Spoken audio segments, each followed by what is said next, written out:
Parole nous dit, toute parole qui sort de la bouche de Dieu est douée d'une telle puissance qu'elle peut insuffler dans tout être humain une vie nouvelle, entendant une vie spirituelle, puisque l'être humain qui n'a pas cette vie spirituelle, on peut le considérer comme étant mort sur le plan humain. Et d'un mot sorti de la bouche de Dieu, il a été à l'être, et d'un autre, il a été rendu capable de reconnaître la source où il doit puiser son éducation, etc. Donc, il y a d'innombrables textes concernant le pouvoir de la parole. Je voudrais vous rappeler ça de Shoghi Effendi, les textes que j'ai coupés, mais je vous donnerai par la suite le tout entier. Il dit que la raison principale des mots violents est le manque de spiritualité. La crise universelle est donc essentiellement spirituelle. La conception de l'homme sur la vie est trop grossière. Très souvent, nous sommes en Europe nous disant oui, mais quand on parle de choses spirituelles, ça fait peur aux gens, ils n'ont pas envie. Donc, on va rester sur ce qu'ils savent comprendre. Donc, on reste dans les principes d'ordre social, etc., etc. Effectivement, ce langage ne choque pas les gens et on se fait des sympathisants. Mais, quelque part, nous devons aborder ce côté spirituel. Si nous n'abordons pas ce côté spirituel, ceux qui cherchent la spiritualité resteront sur leur faim. Et de toute façon, ceux qui ont peur, une graine aura été plantée qui va développer. Il est extrêmement important que nous fassions l'idée que nous sommes là, notre rôle en tant que Baha'i, c'est d'aider à développer la spiritualité. Et le but de l'Institut, c'est justement d'amener tout le monde, nos familles, nos voisins, de participer à cette vie spirituelle. Donc, un autre élément qui est propre à cet ordre mondial est que le pouvoir individuel a été dessaisi. Il n'y a plus de pouvoir individuel et comme dit Baha'u'lláh, le pouvoir est dessaisi des rois et des religieux. Et cette paix doit être la spiritualisation du monde, de fusion de toutes les races et des croyances et les ordonnances divines contenues de manière implicite dans l'ordre mondial associé à son sabre. C'est encore ce qui est dit.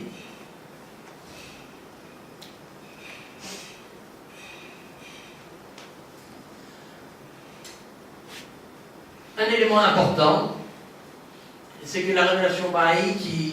Catherine, peut-être tu voudrais lire. La révélation Baha'i qui prétend être l'apogée d'un cycle prophétique et l'accomplissement de la promesse de tous les âges ne tente en aucun cas d'affirmer ces principes premiers et éternels qui animent et sous-tendent les religions qui l'ont précédée. Elle les considère comme des phases différentes de l'histoire éternelle et de l'évolution constante d'une seule religion, divine et indivisible, dont la révélation Baha'i elle-même ne constitue qu'une partie intégrante.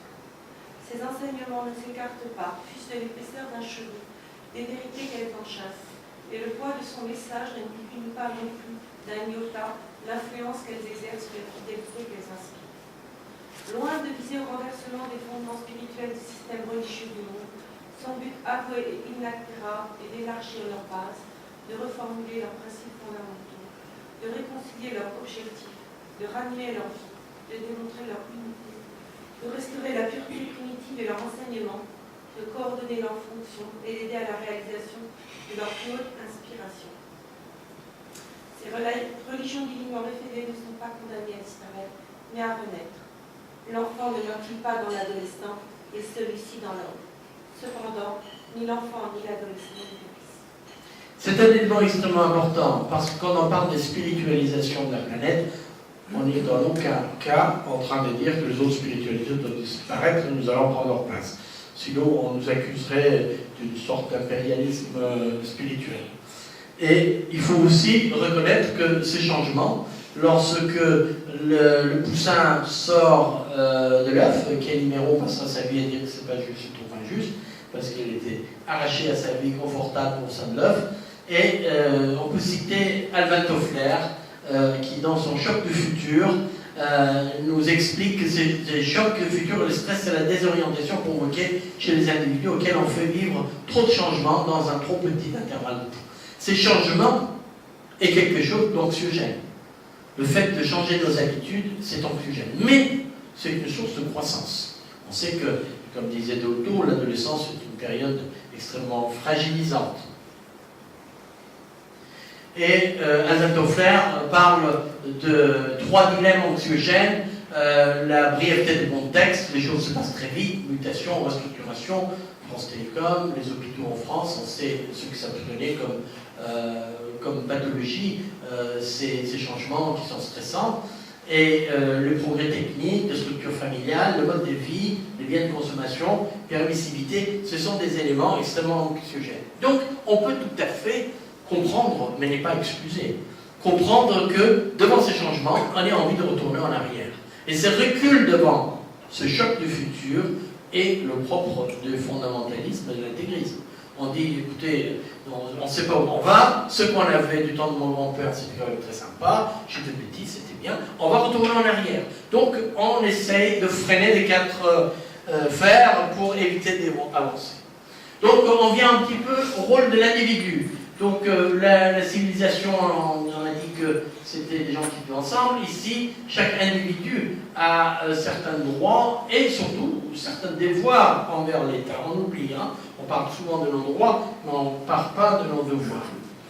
Et hier, nous avons parlé du plan divin.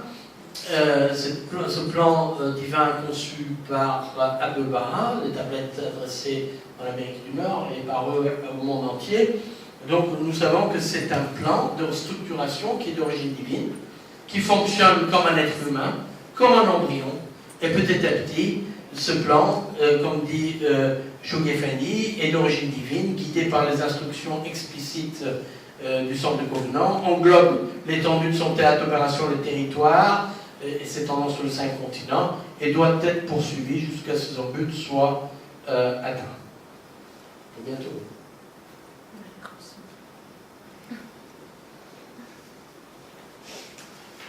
Donc, on va passer un peu plus rapidement. L'unification politique de l'hémisphère Est et l'Ouest, le processus qui est progressif. Un élément très important, c'est le besoin d'arbitrage. Nous connaissons tous Isaïe, quand il parle de forger leurs épées en soc de charrue. Mais combien de fois on oublie de voir que la phrase commence « Dieu sera, il sera l'arbitre des peuples et le juge des nations nombreuses ». Aucune paix ne sera possible sans cet arbitrage. Et nous savons aussi, en tant que Marie, que cet arbitrage est contenu dans les institutions de la maison de justice. Voilà l'image d'artiste de la nouvelle cité, la nouvelle civilisation. Mais pourtant, ce n'est pas ça. Mais ce qu'on sait, que, comme dit Saint Jean dans son Apocalypse, que Dieu vivra vivre avec les hommes. Il habitera avec eux. Ils seront son peuple et Dieu lui-même sera avec eux. Il essuiera les larmes, il n'y aura plus la mort et la douleur. Et ça, c'est la nouvelle civilisation, nouvelle Jérusalem. Élément important, nous avons nos moralités dispersées dans le monde. Pendant très longtemps, on a cru que c'était suffisant d'être bon, d'être gentil, d'être pieux, et puis on irait au ciel. Ce n'est plus suffisant.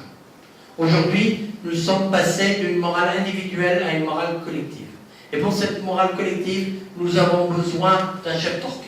Nous avons besoin d'une source d'harmonie. Nous devons passer de l'époque où on avait des gens qui savaient tout faire, qui faisaient tout seuls, à une discipline au sein d'un orchestre symphonique. Donc voilà, nous avons besoin des institutions pour nous permettre de arbitrer, d'harmoniser nos efforts. Il ne suffit plus de dire je sers la foi, je fais plein de bonnes choses, je suis un bon mari. Ce n'est pas suffisant. Il faut que cette action soit intégrée au sein d'un plan. Et nous savons que ce plan va s'adapter aux besoins de chaque époque et de chaque temps. Et les actions ne doivent pas être orientées vers nos ambitions personnelles et notre réputation, mais vers ce qui peut servir l'humanité. On va passer là-dessus.